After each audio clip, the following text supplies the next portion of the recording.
Hey everybody, welcome to the Dungeoncast. I'm Brian. And I'm William. This is the podcast where we talk about everything tabletop role-playing games. And today we were talking about the Axe of Dwarvish Lords. 1, 2, 3, 4. Shout out to Welcome, adventurers, to the Dungeoncast. Hey, Brian. Hey, Will. How you doing today? I'm good. I'm curious. I'm very curious. Yes. What do these dwarves of the Lords of Dwarves do? Well, they're mostly dead. And how do they act?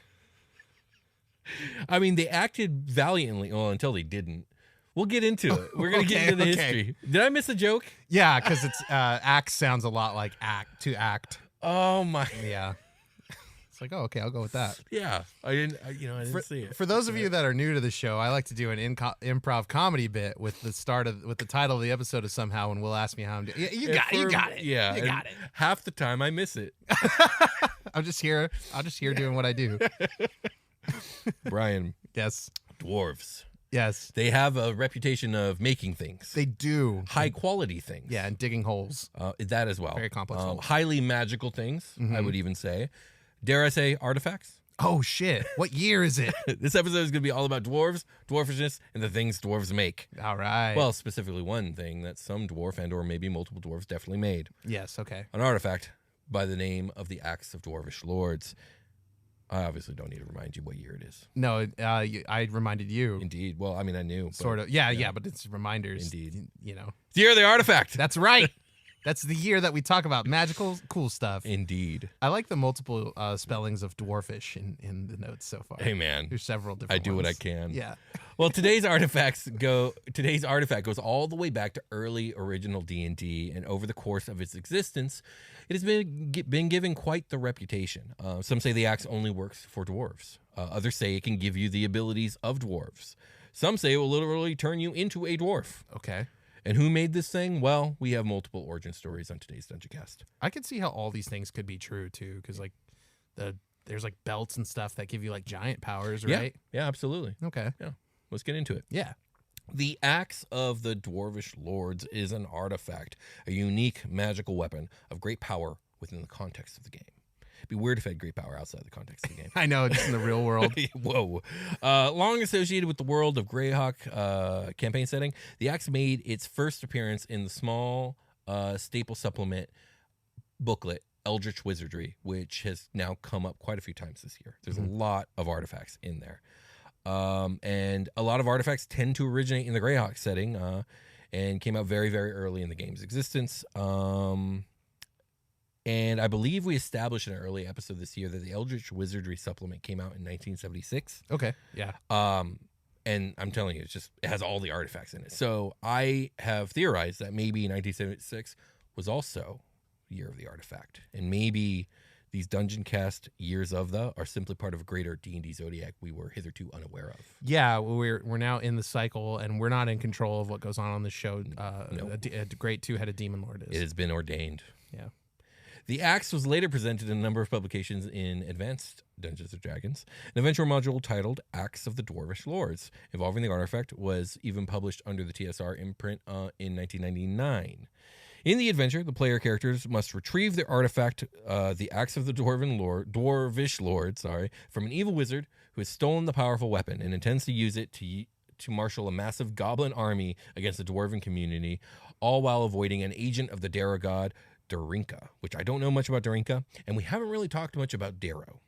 Oh, yeah, no, that's not coming up Darrow really much. are an Underdark race that they're kind of like what the Drow are to elves, are kind of like that, but the Duergar also kind of fill that niche.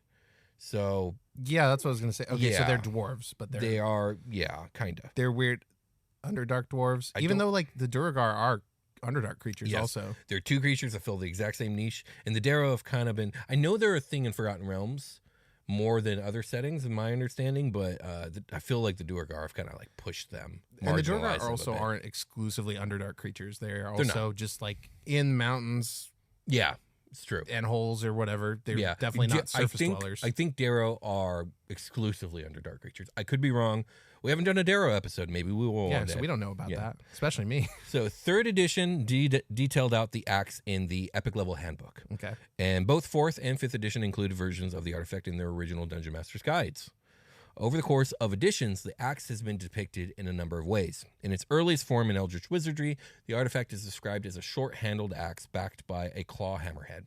Okay, cool. The Book of Artifacts describes it as an axe with intricate runes that are etched into its blade, which is also plated with gold. The axe head seems extraordinarily flimsy until tested, when the cunning work of the carving and the temper of the steel shows the weapon's true strength.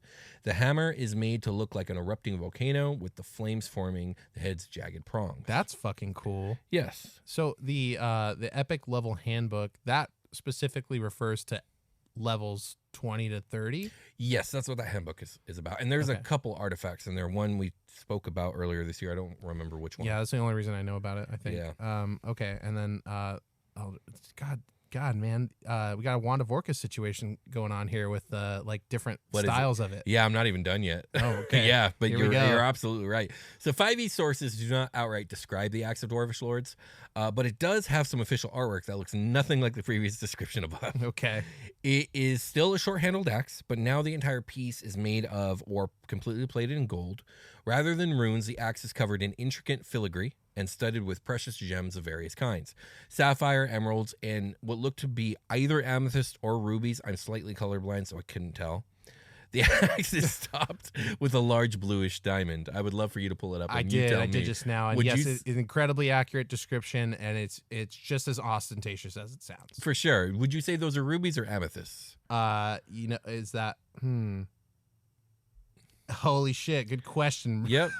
It's definitely difficult to tell. It's definitely red or purple. It's one of them. I don't know.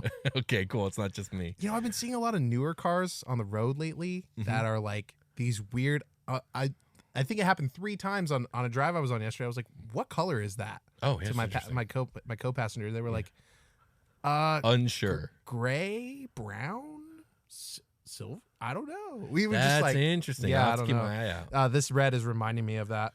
Interesting. Purple. Interesting. I don't know. Yeah, it looks like purple red. It's hard to tell. Yeah. So there are 2 origin stories for the Axe of the Dwarvish Lords. I will go with the more popular one first. I'm pretty sure it's the canonical one, and it is the one that 5e has gone with. Okay. So, seeing the peril his people faced, a young dwarf prince, Silvervein Moradin's son, came to believe that his people needed something to unite them. Thus, he set out to forge a weapon that would be such a symbol. Venturing deep under the mountains, which ones are unclear, deeper than any dwarf had ever delved, the young prince came to the blazing heart of a great volcano. With the aid of Moradin, the dwarven god of creation, he first crafted 4 great tools: the brutal pick, the earth heart forge, the anvil of songs, and the shaping hammer. With them, he forged what was originally called the fierce axe. Okay. Armed with the artifact, the prince returned to the dwarven clans and brought peace. His axe ended grudges and answered slights. I bet it did. The clans became allies, and they threw back their enemies and enjoyed an era of prosperity. Oh man, or die. Or died. This young dwarf is remembered as the first king. When he became old, he passed the weapon, which had become his badge of office, to his heir. The rightful inheritors passed the axe on for many generations until it eventually came to be called the Axe of the Dwarvish Lords, symbol of the one clan. My children, should anyone dispute your rule, kill them with this. Exactly. That is how I've maintained order all this time. Absolutely. Dies. So later, in a dark era marked by treachery and wickedness, the one clan was shattered and the age of the High Kings broken when Brassbeard slew his uncle, King Irontooth of Moradin's son, out of greed for the artifact. The axe was lost in the ensuing bloody civil war. Centuries later, the dwarves still search for that axe, and many adventurers have made careers of chasing after rumors and plundering old vaults to find it. Yeah, why not? Yeah, well, it sounds very valuable. Very cool. An alternate version of the myth can be found in Dragon Magazine 245. Yeah, it's back. It's back. You gotta Love love you, Dragon Dragon Magazine. Magazine. According to Dwarven legend, Moradin Allfather crafted the bodies of the first 7 dwarves at his great forge and gave them souls by blowing onto his creations to cool them. Gross. When the first dwarves woke, Moradin had left just 2 tools for his children, a hammer and an anvil. With these, the first 7 lords of the dwarves crafted a relic called the Axe of the Dwarvish Lords, the first dwarven weapon. They sang as they worked, keeping time with the rhythm of hammer and bellows, and this song gave the axe its magical powers. That sounds like some shit you made up because you forgot the I know. original. Yes, origin exactly. story. I'm like, don't get me wrong, it sounds cool, but who gave the person who wrote this the okay to just rewrite like all that history? I accidentally burned the OG like scripture in my forge when I was needed it. I thought it was Tinder, and now I'm just. That's too funny. I gotta tell these fools something. Right, make it up. It has been suggested that the axe has been lost and rediscovered dozens of times since its creation, each time heralding great change and turmoil among the dwarves. But according to Dwarven prophecy, the axe, when the axe is found again, the age of high kings will return and the dwarven peoples will be reunited at last. Okay. So the powers of the axe of the Dwarvish lords has altered between editions, in some wild fashions at that.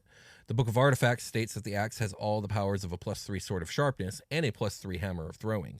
Additionally, it confers on its user the keen eyesight and sense of the Dwarven race. And the wielder can summon an earth elemental once a week. Oh. However, the artifact's possessor faces certain inherent disadvantages imposed by the intense magic of the weapon if they are not Dwarven. The longer the item is in a non-dwarf person's possession, the more that person's appearance will begin to become dwarf-like. Facial hair, shrinking in height, increasing girth. Hey, Dan, you're getting pretty thick, man. You think you should put that axe down? What do you mean? What are you talking about? You saying the axe is making me thick? Yeah, dude. I think maybe, I don't know. Like, What did you just say to me? I ought to kill you and become king. I mean, what? What? Wow. Maybe I should put it down. Hold on a second. In its third edition printing, the axe was stated to be a +6 keen throwing goblinoid bane dwarven war axe. Any dwarf who holds it doubles the range of their dark vision. Any non-dwarf who grasps the axe takes 2 points of temporary charisma damage. These points cannot be healed or restored in any way while the axe is held. The current owner of the axe gains a +10 bonus on craft, armor smithing, blacksmithing, gem cutting, stonemasonry, and weaponsmithing checks. The wielder of the axe can summon an Elder Earth Elemental, duration 20 rounds, once per week. And then 4th edition made the axe sentient, which is always a nice touch. All right. Stating that the axe of the Dwarvish lords is taciturn, even by the standards of sentient weapons from the mists of ancient history. It communicates in gruff commands only its bearers can hear. It urges its bearer to battle any giants encountered, becoming sullen when refused this honor. Forey also listed out the axe's personal life goals. Goals of the axe of the Dwarvish. I love Forey. Forey's great. It's stupid and it's equal parts stupid and cool. Yeah. Goals of the axe of the Dwarvish lords. Goal 1, help the dwarves flourish in keeping with their ancient traditions. 2, give goblins, and especially giants, the deaths they so richly deserve. Okay. 3, become an inspiration to honorable people everywhere. Wow. It's a tall order. Okay, I'll give you a second. We will get into the 5e version when we go over the stat block and roll up some of the artifact properties, but Pathfinder has a version of this artifact I thought it was pertinent to go over as well. Pathfinder's version is called the Axe of Dwarven Lords, except for it's not, because if you actually look in the written lore, they switched to Axe of Dwarvish Lords, and it confused me, Brian. It confused me. Yeah, it's Axe of Dwarvish Lords in 5e and Axe of Dwarven Lords in Pathfinder Archives 2. of Nethys. Yes, yeah. but if you read the lore on a lot of the Pathfinder wiki or source books, the lore itself says Axe of Dwarvish Lords, which super confused me. Okay. But we're going to get into it because I think the lore is still pretty solid. Okay. So when the dwarves completed the generations-old quest for the sky under the lead of their great king Targic, the success was not without its implications. So again, I'm new to Pathfinder. My understanding here is dwarves live deep underground and they never came out. And they actually decided to dig their way out in the search for the sky. That's cool. That's on point with some friends at the table, Dwarven lore, I'm pretty sure. Okay, for sure. Many dwarves feared the all-revealing light, the exposure to the weather, the open sky, and the countless weird creatures of the alien surface. For thousands of dwarves, reaching the surface only convinced them that they should have stayed in the deep earth. Targic sensed the fear growing, and he gathered the leaders of his people in a hidden cavern, remembered as the conclave of the final deep, and together they constructed a simple forge. With ore they brought from the depths of their ancient homeland and strange new metals discovered on the surface, they crafted a symbol of their people and poured into it their strength, resolve, legends, memories, and the blessings of Torag. When it was done, King Targic addressed his people, raising the axe of the Dwarven Lords. He convinced them that the traditions of the old nations might forge wonders from the riches of the new world and embolden them to face the challenges of the surface. I think I got a little bit of a target in me. Yeah? I think if I was underground, I came up to this shit. Let's just go back, just- guys. This ain't it. This ain't it. It's fucking. First of all, it's fucking bright out there. I don't like it. Second of all, you seen this shit they're doing up here in America? So, this is a little bit off topic, but it's kind of pertinent. So I've read and I've heard that one of the first things that astronauts have to get used to when they come back down from like the space station is the smell. Oh, Apparently, Earth stinks, bro. yeah. And I imagine these Imagine dwarves that they would feel like that when they broke. Whoa, let's go back. This doesn't stink enough. I think it would stink worse. Oh, really? I think it'd be the other way. It could be. You're in your tunnel, breathing your homie's air. I guess you know? that's true. That's true. All right. If you do a nut in space, do it push you back? No. The axe of Dwarvish lords passed through the hands of many kings, but was stolen by unknown thieves during the chaos of the Five Kings War.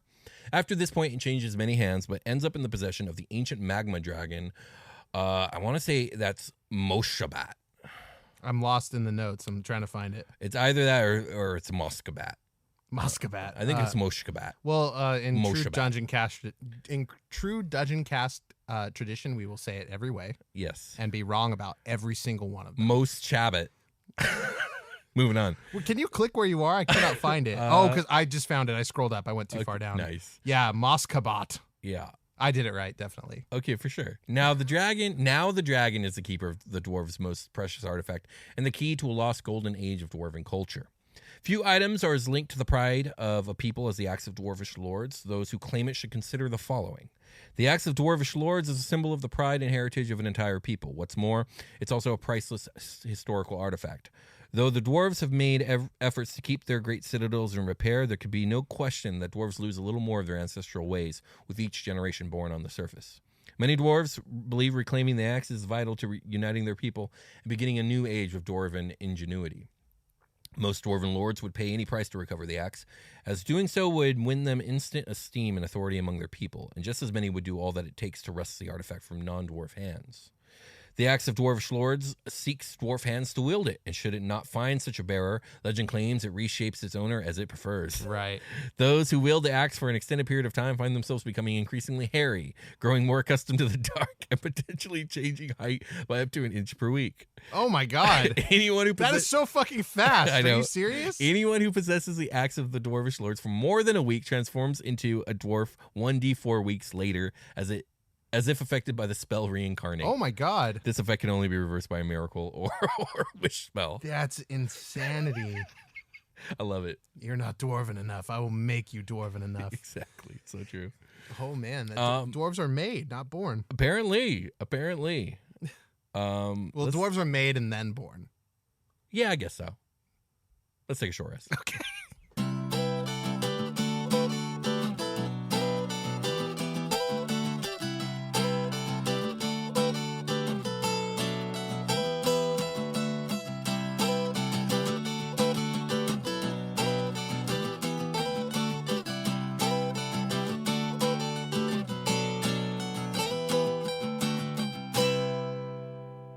We've returned. Indeed, we have. We are fucking back. Indeed, we are. And we're going to turn into dwarves very kind of fast. Kind of actually. fast. Not kind of fast. I mean, very slowly over the course of the back half of this episode, it'll look like we're turning into dwarves because I'm gonna have my hands all over this stat block. You know what I'm saying?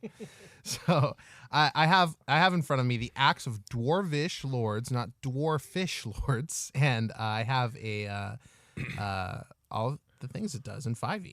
All right, So- cool. Oh, do I have to pull up tables, huh, for the beneficial properties? Oh, you should do Okay, that because I'm about to read that. Yeah. Get to it. Do we need dice? I've got them from last episode. Hold on. I'm gonna get going. We got a magic weapon on our hands here. The Axe of Dwarvish Lords is a magic weapon that grants a +3 bonus to attack and damage rolls made with it. The axe also functions as a belt of dwarven kind, a dwarven thrower, and a sword of sharpness. All those are I know. Yep. I know what one of those does for sure. Right.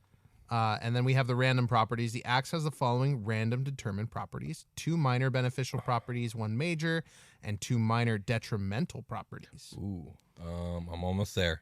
Okay. All right, I'm there. Awesome. What do you All need? right, we need D100s for Okay. all of these. I'll roll them. All right, let's start with the minor beneficial. How many we get? You said 2? 2 minor beneficial. All right, let's get them. Okay, so we're rolling the percentile dice. 86. You got 80 and you got 6. Mhm. Let's start with the 6. While attuned to the artifact, you gain proficiency in one skill of the DM's choice. What do dwarves get? There's no really like craft one in 5e. Athletics. Sure, athletics. The 80 is while attuned to the artifact, you can use an action to cast one 3rd level spell chosen by the DM from it. After you cast the spell, roll a d6. On a roll of 1 to 5, you can't cast it again until the next dawn. I think Stone Shape is level 3. I could be wrong, but that's probably the one I'd pick. Let me check. Stone Shape is a good one. I mean, like Fireball. Yeah, but you want one that kind of fits the dwarf theme, right? You're right. Yeah, it's actually a 4th level spell for Stone Shape. Oh, okay. Well, I'm sure Wall of Stone or something stone. Pass Without a Trace. Oh, that's a good one. Yeah, there you go. Okay, What so do we got next? now we have one major beneficial property. All right, let's do it. Is that a D100 D10 as well? D100, yeah. Okay. D100 gives me a 47. 47. While attuned to this artifact, your walking speed increases by 10 feet, which is really weird because dwarves are usually it's the opposite. Yeah, this is a super dwarf. This dwarf is the Flash. Absolutely. We want 2 minor detrimental properties All right, here. give me that D100. Okay. The Hundy says, oh, damn, I got a 10 and a 4. So, well, actually, oh, shit. It's What's not up? a 10. This is the 0. 0. And so, what'd you get? And then a 4 on the other one. While attuned to the artifact, you have disadvantage on saving throws against spells. Oh, that's really bad. Is that's minor? Yeah, that's a minor one. That's pretty bad. I wouldn't hold this axe. All right, so the next one is an 8. An 8? Yeah. Oh, the first time you touch a gem or piece of jewelry while attuned to this artifact, the value of the gem or jewelry is reduced by half. Holy shit. You're like the opposite of King Midas. Yeah, it like crumbles in your hand, becomes Whoops. smaller, or Which like. is again really weird. I think this isn't actually the axe of Dwarvish Lords. I think it's in disguise. Oh, okay. I think it's a bullshit axe of Duergar bullshit. It's got some evil stuff baked Yeah. in. All right, let's get the major detrimental property. Does it have one? No, it doesn't. Okay, that makes sense. All right. Next, we have the Blessings of Moradin. If you are a dwarf attuned to the axe, you gain the following benefits. You have immunity to poison damage. The range of your dark vision increases by 60 feet. Nice. And you gain proficiency with artisans' tools related to blacksmithing, brewing, and stonemasonry. Oh, cool. So you get that. Nice. You also get thick. Conjure Earth Elemental. If you are holding the axe, you can use your action to cast the Conjure Elemental spell from it, summoning an Earth Elemental. You can't use this property again until the next dawn. So to use this, you need like 5 other pages of stuff.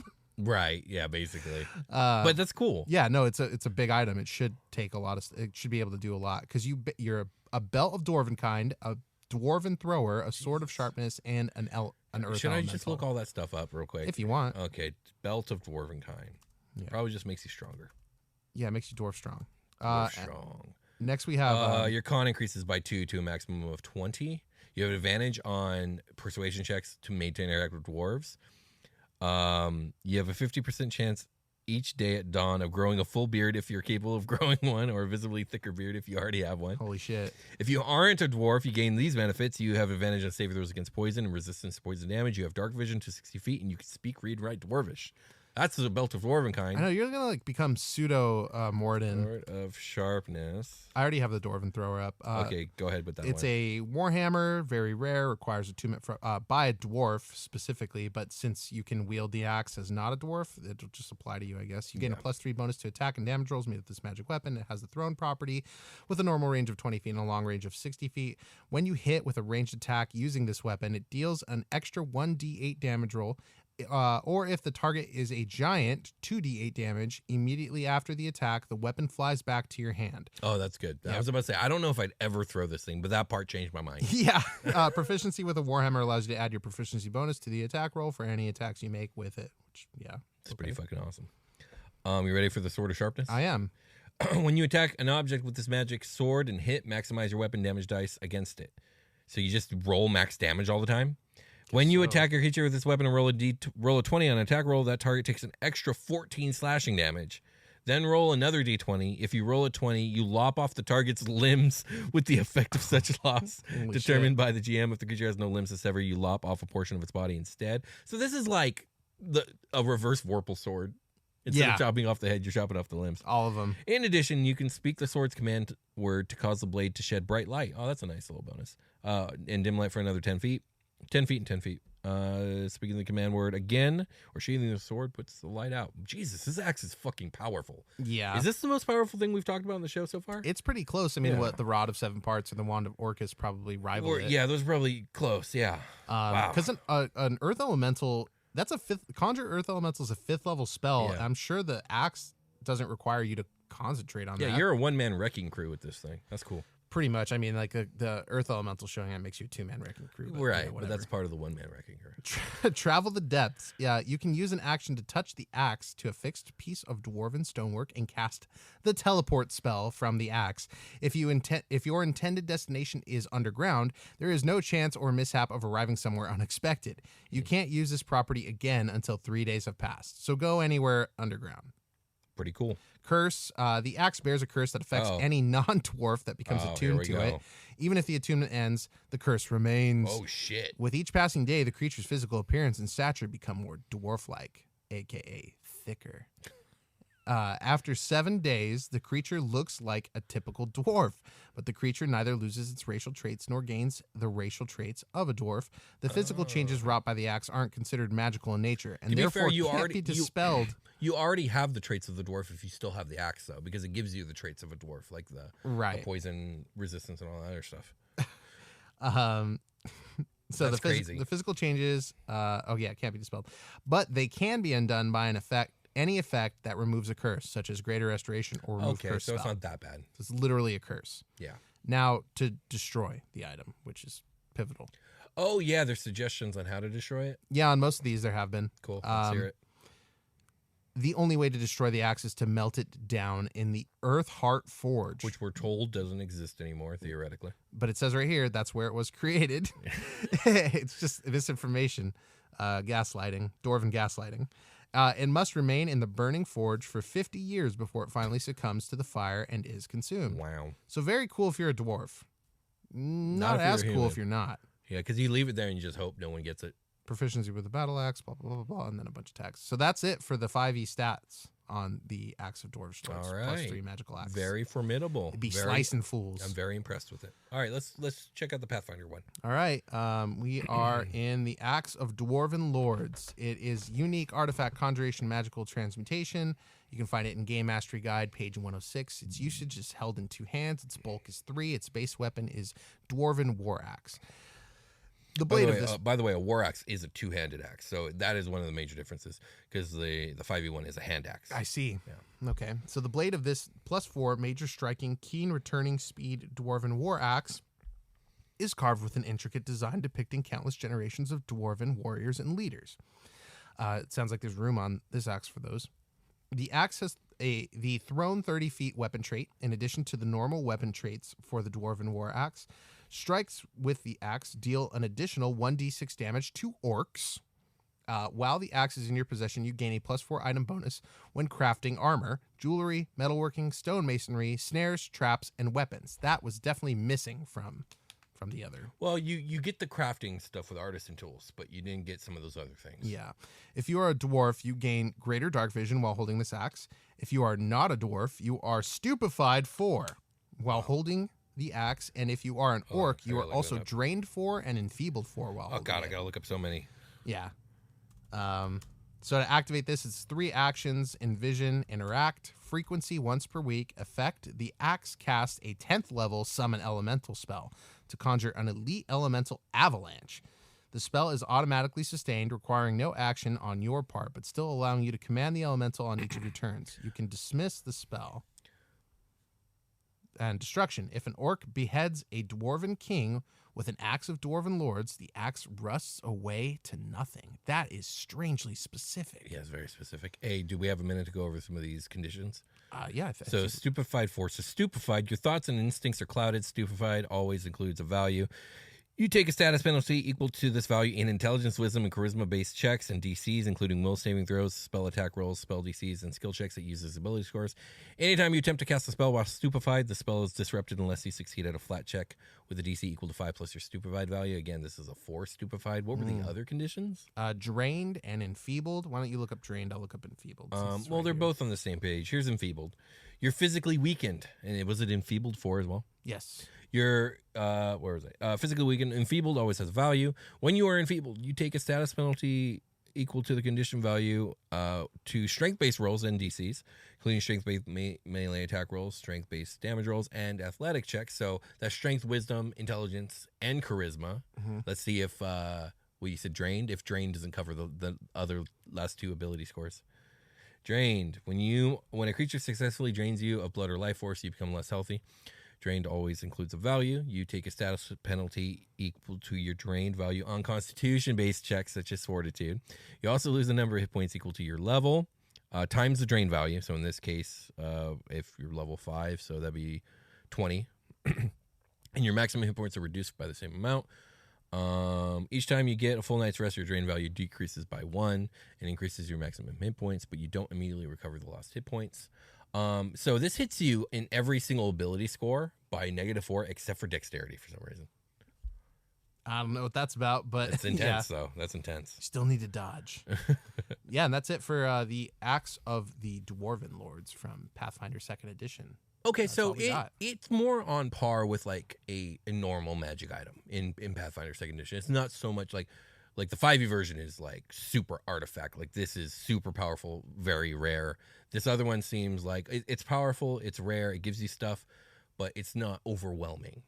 I don't. It's still summoning. It sounds like the elementals are like way stronger in Pathfinder. Okay, so yeah, no, you're right. That does actually put it up. I forgot about that part. I was looking up the conditions. Yeah, at that it's point. doing a lot. It's doing a lot of stuff. I think the 5e one probably is slightly stronger. Yeah, Yeah, like you're teleporting around underground and shit. you're doing a lot. The 5e one was a lot. The 5e, the Pathfinder one feels more like something you find in a temple, that you shouldn't touch. Right. The right. the 5e one feels like a legendary Like, I want to artifact. use it. Like, I don't That's care true. if I look like a fucking dwarf. I am a dwarf, or I don't mind if I am a dwarf. dwarf now. Yeah, I like love dwarves. whatever. I like that you get cursed. Like That's there's fun. more downside to the 5e one for sure. Yeah, but then I think more plus side to balance it out. Unless you orc.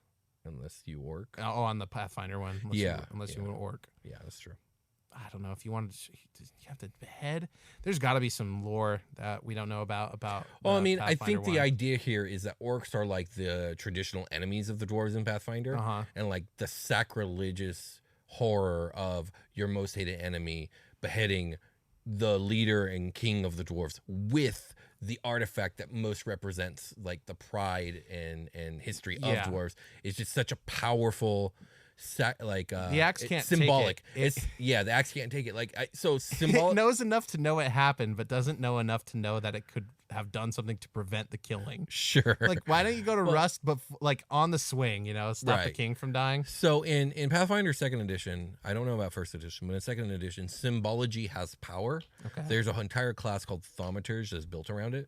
So the Thaumaturge is like a weird, you can build it in a bunch of different ways, but it's a weird superstitious class that like can make things, it's kind of like sympathy in Name of the Wind. You know how like something that is more like something can affect that thing when you use your willpower? Yeah. That's kind of how thaumaturgy is in Pathfinder 2nd Edition, where like something has power because you believe it does, because there's a connection between what this is made out of and the history of that thing, and suddenly you believe in it so hard that it actually happens. Right, and that's why knowing something's name is all crazy because it connects to the thing personally. Yeah. Okay. So I feel like that's what's happening here. Is like the symbology of the whole ordeal is so powerful, the axe just explodes. No, it just dissolves into rust like it got that's fucking okay. Thanos snapped. Yeah, it gets Thanos snapped. Thanos snaps itself. It's like, Ex- nah, I I'm- can't do this anymore, you guys. All right. Anything else you want to add about the Axe of Dwarvish Lords? No. Anything else that you want to add? No, I think it was good. I like this episode. I like this artifact. I don't know if it's my favorite artifact this year, but it's a contender for sure. It's not my favorite. I like the Rod of Seven Parts and the Wand of Wand of Orcus has been my favorite so far. You can't beat the Wand of Orcus. You just can't. I mean, he can. And the YouTube comments we got about Driss Duwarden and his armor Oh no, his defender sword. Yeah. All right, That's all been my favorites. let's take a long far. rest. Okay.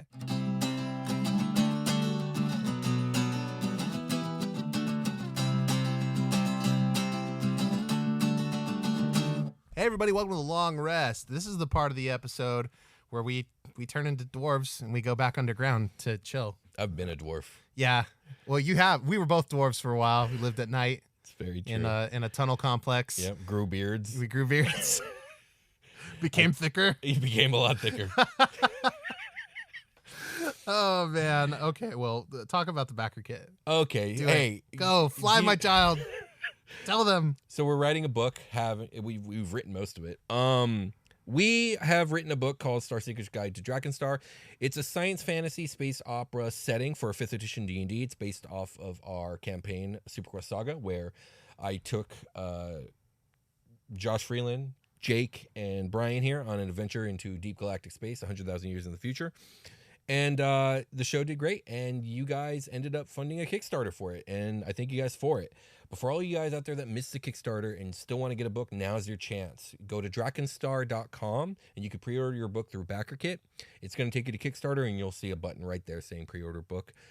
If you already did back the Kickstarter, but you wanted to up your pledge or grab some of these other goodies, like the Celestial Dragon dice set or the awesome the awesome poster of our original cover done by an amazing artist named I don't got his name on me, but his first name was Ioannis. He's wonderful. I'll go ahead and put a link to his stuff as well. Then you can get that there as well. So if you guys are interested in checking out a book that we've written that we've poured a lot of love and work into based off of a campaign setting that means just a ton to both me, Brian, and everyone who's part of it, and want something to add to your D&D game, not just the setting itself, but I've been working really hard on tools like a custom species creator where you can create your own custom race or species with the tools that we have in there, and it's applicable to any setting whatsoever. We're also implementing a new magic weapon system and armor system that includes upgrades and stuff that could be, again, implemented in any setting, and amongst some other things. If you want to check that out, check out the backer kit, drakenstar.com. That's DRAKENSTAR.com. The link is in the description. We'd appreciate your support. This has been one of the most rewarding experiences of my life, and I cannot wait to get this book into everyone's hands. It's going to be awesome. Definitely highly recommend everything Will said. Very, very on point. And by the way, the feed continues with Flashbang and the Surgeon. So if you guys want to check out a superhero game, I definitely won't be making a fucking book about that one. This is a lot of work. It is a little hilarious. So good on the team. Although I would pay for that. I know it would be really cool. Okay, so never say die. Maybe, but Maybe.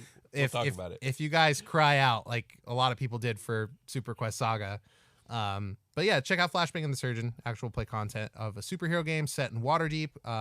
And people that have been listening to it know at this point that Waterdeep is also like a pseudonym for Gotham City in Forgotten Realms for this campaign. So right. they fuse and combine into one entity where they are both one and the same, and develop so. So one of the cool things about the show is the development of the lore and the way the city changes and how the players have development on that. So we're also celebrating the march to 50K subscribers on YouTube. We're on the hunt for 50K. We're in the 47 range right now, so moving close towards 48. And, it's this steady march that's been moving since the life of the show.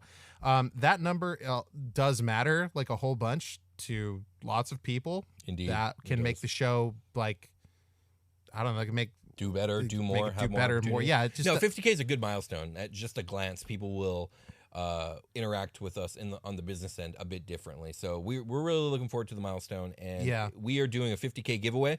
So if you are listening to us or watching us and are not subscribed, please subscribe. Go ahead and like one of our videos and comment in one of our videos, and you'll be entered to win a copy of Baldur's Gate 3, which is coming out this August. Looks like an amazing game. I'm always on the fence when it comes to CRPGs. This one looks like one of the best ones I've ever seen. So cool. I'm personally interested. I'm going to try and convince Brian to do a stream of the game for you guys. Maybe here on YouTube, we'll see. We're going to talk about it later. But we're giving away a copy. So if you want to get a copy, Go ahead, subscribe, help us get to 50K, and you'll be entered to win. Yeah, we'll figure that out. So in response to that, so we've been making like a push for people to review the show and leave comments and like use the Apple podcast system to leave 5-star reviews and ratings and stuff. And you guys have come out and done that, some of you. So thank you very much. If you would like to go do that, it helps the show a lot for visibility. It gets us new opportunities to expand and collaborate. So thank you guys so much for doing that. But because this is like a YouTube promotion, I'm going to read some YouTube comments this time. Right. So I went to the Wand of Orcus episode because that had some really choice comments. Of course it did. And I'm going to read all the choicest comments. Okay, great. I'm going to read a lot of them because there's a lot of good ones. Okay. The first one we got was, now this is what I enjoy, managing to sneak in demon content into the magic item era. That was from Hey Samuel here. Yeah. So thanks, Hey Samuel here. We responded to some of these. I'm just going to read the initial comment. I imagine he orchestrates a lot of his master plots with that wand in mind. That was from Mr. Dragon. Thank you, Mr. Dragon, for your insightful comment. Why can't I change my wiener like Orcus? That's from Kyle Overkill. Oh my Christ. Let's see here. Oh, I think in that episode I had mentioned how some of the YouTube comments had gotten a little weird. Oh, I'm because sure they had for a little while. Josh Wilkins says, felt the weird commenter in my heart. Work nights. So usually drunk by the time the show posts. Love you guys. Sorry, Brian. I think I responded to that. That wasn't to like shame anyone. No, not really. at all. Actually, it was just like a fun quip. We enjoy all the YouTube comments, whether they are filled with positivity and love or not. You know, we're open to critique on the show, so it's not about that either. It's just like some of them are kind of out of left field. I just thought I'd mention it. They've been really nice ever since. It's so true. Maybe people You guys check have been pouring themselves on the before they wreck kindness. themselves. That's so funny. Dungeons and Demons at its finest. Thanks, guys. Ryan Nelson. I know we love demon shit on the show. Yeah. The audience knows it, and they respond. Great video. Now we need Demon Lord of the Gain Staff, the Staff of Fraser Blue, from Sean McDaniel. Absolutely. We should do that. Orcus, Orcus, Orcus, Orcus, Orcus by Mach 6. Thank Sweet. you. Thank you for that comment. I am also amazed I made it to the end of this video. It was ... hard. Oh my God. So in this portion of the show, I like to comment like, thank you for listening to the end of the show. I'm sure this was about that. That was really funny. But I was by Bethany Johnston. Let me scroll. I'm not gonna read all these. A lot of them are so fucking good. Let's see. I'll read this one just because it struck a chord with. You guys still seem bitter about Wizards of the Coast trying some fuckery. They tried and failed. They'll try again. Only thing we can do is keep a watch out for it. You're absolutely right. Last name L choose. Something like that. Indeed. I don't know, but you're right. Yeah. Fuck them. Yeah. And just so you guys, just to be clear, like the people that work there, that's not what we're talking about. We're talking about the corporate entities that live and breathe that stuff. So yeah, fuck them. Let's see here. There's got to be another dick one close by. There's got to be another dick one. Shout out to Orcus, the baddest demon prince of the abyss. You're close. It's a close one. That was from Doom. From Doom Guy. Let's see. Hey, Doom Guy, it's okay to be wrong.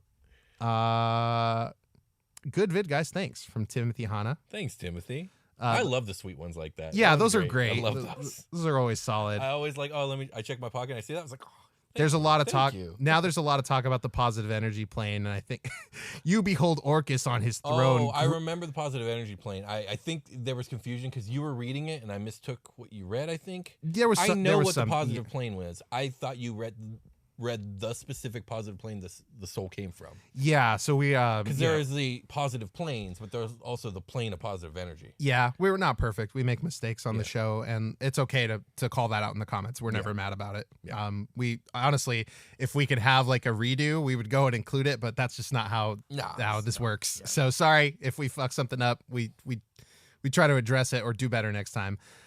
For the last one I'll read. You behold Orcus on his throne, gripping his terrible rod. Oh, no. Across from him are paintings of Lolth, Malkath. Okay, I'm going to stop there. All right, let's stop. We're the Dungeoncast, but we're not. Holy Okay, shit. I should have expanded that comment before I began to read because of because there's a gap between the first line. That was fucking awesome, though. Whoa. You can go to the Wand of Orcus episode and read that yourself. I won't be saying it. But thank you. That was actually a lot of fun to read through some of those. We appreciate you guys a lot. I think I need to call it a game. Well, I want to shout out to I think his name is Benway22 on YouTube. He's been marching through the episodes and leaving comments and likes and subscribes on everything. We see you. So thank you. I wanted to mention you specifically, and ST as well. They're now a patron. So heck yeah. But yeah, we the people that regularly comment on YouTube and generally are nice about it, like that's awesome. Like and it makes our we day. do see and we do notice. Yeah, thank you guys so much. Yeah, we get there's a YouTube creators app where you can like look at everything coming in real time or close to it. And yeah, it's we really appreciate you guys a lot on the YouTube side, even though like the podcast side of things is much bigger for our show, but we do put a lot of effort into the YouTube side as well. And having you guys there, we just really appreciate it a lot. So thank you. Our next episodes are going to be full of cool shit. Do we? I feel like we're. Oh yeah, go to patreon.com/Dungeoncast if you want to support. We've got a Twitter, even though that seems like it's Twitter just in general seems like it's on its death legs here. I'll tell you what, man, the internet's weird these days. Internet's getting weird. But yeah, no, we're on Twitter, and if you tweeted us or message us, I try and get back to you. Yeah, and I do pretty good about it. I'm on Instagram at soundsgoodinc.com or soundsgoodinc.com, just soundsgoodinc, and then you can I get messages there from you guys sometimes, and then or people send me videos and memes of stuff, which I appreciate. So I see it. Also Discord. If you want to interact with us, like on a chat level, you can go in there. If you're cool, don't be not cool though. might not respond to not cools. Indeed. And yeah, we've got a special channel in the Discord for Patreon members. So if you are on Patreon and you're not in there, you can get in there. Talk about we got early episode releases. So if you want to chat about episodes before they drop on the main feed, that's one of the best places to do it. Also, just like in Patreon comments too when they drop. And we've also got like the tier Omega where we're doing actual play stuff, and eventually Super Quest Omega will air once we get all that sorted out. We're working on Unhollowed right now, and like we got a lot of stuff moving on Patreon. It takes a long time to make a whole fucking show and drop it. So thanks to everybody being patient with that. Yeah, what's the name of that game we dropped in there so far? Goblin Punks. Goblin Punks is in there. Fucking hilarious. The Sexy Battle Wizards, or no, what did we do after? Did we do Sexy Battle Wizards next? Yes. That one's on the way. I think I have it all lined up and almost ready to drop. And then there was the 5-second rule. 5-second rule is on there too. Will be on there eventually. And then now we're going to be working on Dungeon Crawl Classics very soon. Mm-hmm. So that's stuff in the works. That's going to be out on Patreon soon. And let's call it a game after that because I don't have much else to say. All right. Let's call it a game. We'll talk to you guys later. Bye.